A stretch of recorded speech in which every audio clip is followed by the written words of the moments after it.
모닝 브리핑입니다. 전거래 국내 증시 수요일 굉장히 분위기가 좋았죠. 양시장 상승 마감에 성공하며 코스피는 1%, 코스닥은 0.5% 상승으로 거래를 마쳤습니다. 네, 맞습니다. 이 삼성전자와 2차전 지주가 힘을 내주자 코스피랑 코스닥 모두 상승 전환했는데요. 그리고 특히 외국인의 현선물 매수세가 고무적인 현상이었습니다. 네, 맞습니다. 어젯밤 한국 축구 골파티였습니다. 오늘 국내 증시는 수익 파티를 기대해보며 모닝 브리핑 지금 바로 출발합니다. 5월은 3번 쉬는데 6월은 한 번이라 아쉬우십니까? 3번 쉬고 일상으로 오더니 가중됐던 부담을 아주 단비같이 씻어줬던 현충일. 모쪼록 경건하고 의미 있게 충전 잘 하셨는지 모르겠습니다. 자, 시계 일출을 하루 더 앞당겨서 6월 5일로 가보죠. 수요일장 전거래 한마디. 가스전이 띄워놓은 분위기에 삼성전자가 밀고 2차 전지가 끌고 옵니다. 미국 고용 둔화가 호재로 인식이 되면서 반도체 같은 시총 상위 10개 종목이 모두 상승. 그 안에서도 젠슨 황 CEO의 삼성 품질 테스트 발언 부정 발언은 삼성전자 주가 2.7% 상승으로 이어졌고요. 또 그동안 부진했던 2차 전지 관련주가 반등에 성공해주며 양시장 상승 마감에 성공했던 전거래일.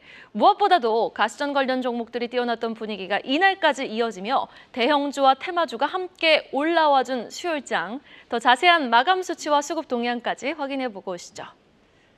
네, 현충일 휴장을 앞두고 지난 수요일 국내 증시는 상승 출발했죠.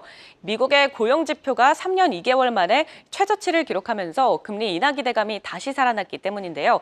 반도체와 2차 전지, 자동차 등 큼직큼직한 종목들이 올라줬고 또 동해 석유 테마주도 강세를 보이면서 지수 상승을 견인했습니다. 코스피에서 외국인이 6천억 원가량 대량 순매수하면서 지수는 1% 넘게 상승을 했고요. 2,689선을 터치했습니다. 네, 그리고 코스닥에서는 외국인과 기관이 매수 우위를 기록하면서 0.5% 오른 850선의 거래를 마쳤습니다. 네, 이번엔 전거래일 강했던 섹터들 정리해 보도록 하겠습니다. 동해 석유 테마주 안에서 강관 관련주가 급등을 했고요. 또 반도체와 자동차주도 상승했습니다. 동해 앞바다에 석유가스가 매장돼 있을 가능성을 언급한 액트지오의 비토르 아브레우 박사가 수요일 우리나라에 입국했죠. 아브레우 박사는 오늘 오전 공식 기자회견을 가질 예정인데요. 정말 140억 배럴의 석유와 가스가 매장돼 있을지 시장에 관심이 쏠리고 있는 가운데 관광 관련주가 전거래일 부각이 됐습니다.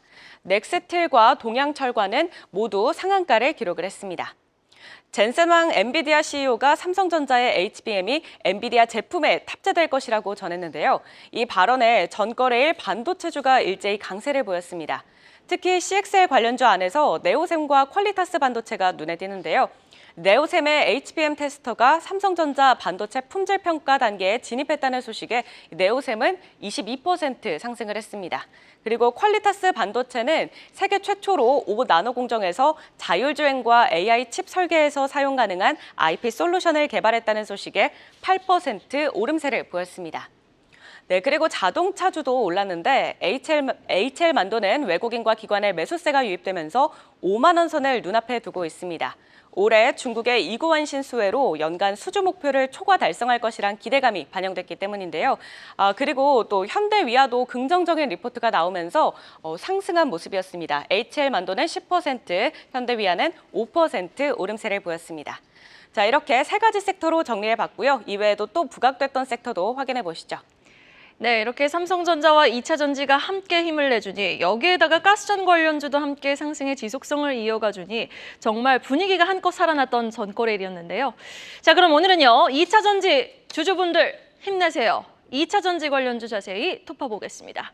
제가 매 산업을 브리핑할 때마다 그 산업 소개 한마디를 첫 페이지로 장식을 하는데요.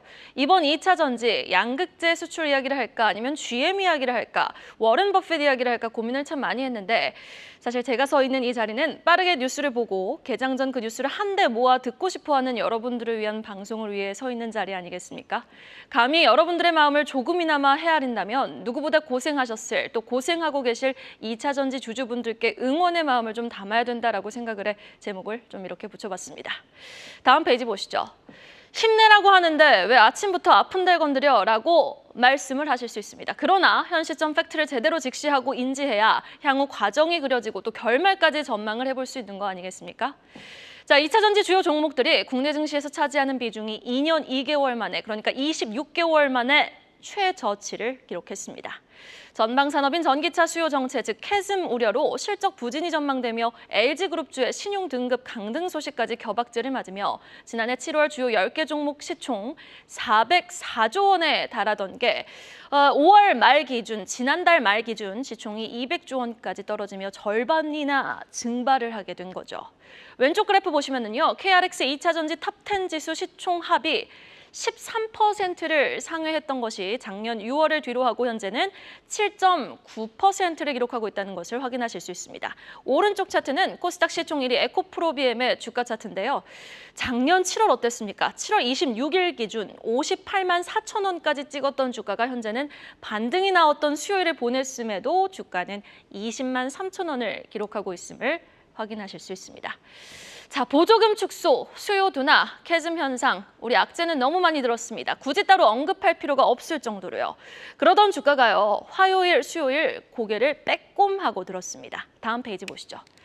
수요일 반등의 배경을 꼽아보자면 저가 매력 빼곤 좀 두 가지로 압축을 해볼 수 있겠습니다. 첫 번째, 유럽연합이 중국산 전기차에 본격적으로 상계 관세, 그러니까 수출국의 수출 보조금에 대응하기 위해 수입국이 책정하는 관세를 말하는 반보조금 성격의 관세를 매긴다라는 소식이 들려온 거죠. 지금 유럽에서 중국 전기차 비중 높거든요. 작년에만 19.5%를 기록했습니다. 여기를 국내 업체가 나눠 갖는다라는 논리의 반사이익 전망이 된다는 데 따른 배경, 첫 번째로 꼽아볼 수 있겠고요. 두 번째 배경은요, GM 전기차 판매 증가가 되겠습니다. GM의 5월 전기차 판매량 1월에서 4월 대비 5월에는 무려 50%나 증가했습니다. 실적 발표할 때도 가이던스에 상당한 자신감을 보이긴 했거든요. 그런데 그게 숫자로 증명이 된 거죠. 작년에 GM에서 팔았던 전기차 대수가 7만 8천 대였으니 올해 목표가 30만 대까지 높아졌다. 그리고 5월부터 그 변곡점이 생겼다. 분명 의미는 있어 보이죠. 개인적으로 캐딜락 에스컬레이드 참 좋아하거든요. 에스컬레이드 전기차 IQ 풀사이즈 올해 말부터 고객 배송이 시작되는 가운데 전기차에 좀 제대로 힘을 주고 있는 GM의 숫자가 반등의 두 번째 배경으로 꼽아볼 수 있겠습니다. 사실 지난주까지 2차 전지주들 얼마나 힘들었습니까? 4월 데이터, 미국 전기차 판매 데이터 나오면서 한국의 양극재 수출 중량까지 생각보다 좀 부진하니 주가에는 하방 압력을 더하고 있었던 찰나 나왔던 담비 같은 이 두 가지 소식. 그런데 당분간 반등 국면은 지속될 것이라는 전망입니다. 다음 페이지 보시죠. 일단 가격 매력이 돋보이죠. 지난주 LG에너지솔루션은 상장 이후 처음으로 시총 80조 원이 깨졌고요. 에코프로비엠, 포스코 퓨처엠도 시총 20조 원 내외까지 하락했던 상황에서 GM의 스텔란티스 전기차 신차 출시를 앞두고 있습니다. 또 쉐보레 이쿠어녹스 EV도 나오는데 이게 좀 물건입니다. 가격 너무 저렴하거든요. 텍스 크레딧까지 하면은 내연기관보다 좀 저렴한 수준인 2만 8천 달러까지 떨어진다고 합니다. 한국 양극재 수출 중량 데이터의 긍정적인 부분이 될 수 있겠죠.